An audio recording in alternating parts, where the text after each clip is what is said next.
In an unexpected turn of events, a new rule set forth by the Internal Revenue Service (IRS) has been announced for implementation this year, potentially affecting as many as 40 million Americans.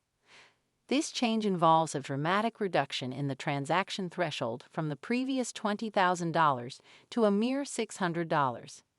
This shift is not only significant but could also catch many off guard when they receive their tax documents in January 2024.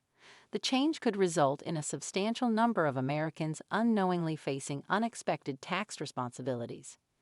The new rule specifically involves those who have been using third-party payment processors such as PayPal, Cash App, or Venmo. If you receive $600 or more of qualifying transactions through these platforms, be prepared to interact with the IRS. A tax document known as a 1099-K will be issued to you, marking a stark departure from the past when only transactions exceeding $20,000 were reported. To provide an illustration of how this change might affect the average person, consider a simple scenario. You decide to host a garage sale and sell some furniture for a total of $600. The buyer pays you via PayPal or Venmo.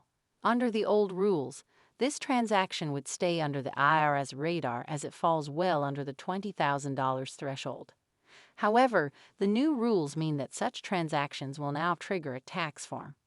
As a result, you'll need to report it accurately to avoid falling afoul of the IRS. This change in regulations is expected to create several complications. Innocent taxpayers who are merely selling second-hand items could find themselves unexpectedly burdened.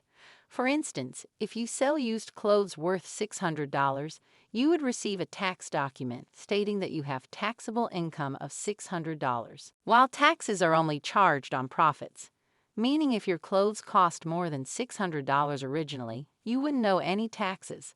Not having receipts could prove problematic during an audit. However, it's important to differentiate between business transactions and personal transactions. Not all money transfers will be affected by this change. For example, splitting a restaurant check or receiving money from parents for rent or as gifts does not qualify under these rules.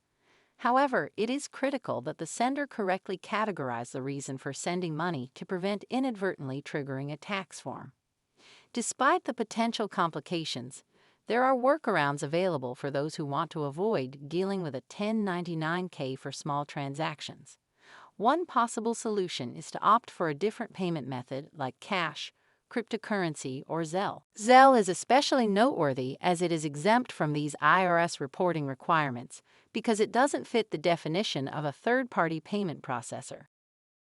While it's true that these changes will primarily affect those involved in side hustles or freelancing work, errors in reporting could inadvertently involve even non-business users. The new rule was initially intended for implementation in 2022, but was delayed due to complications and the lack of readiness among payment processors and recipients. Although there are ongoing attempts by politicians to raise the threshold to $10,000, it seems unlikely that any changes will be made in time for the January 2024 tax season. This new rule marks a significant shift in IRS policy and is expected to have wide-ranging effects on how Americans deal with their taxes. As the situation continues to unfold, we welcome your thoughts and perspectives on this important issue.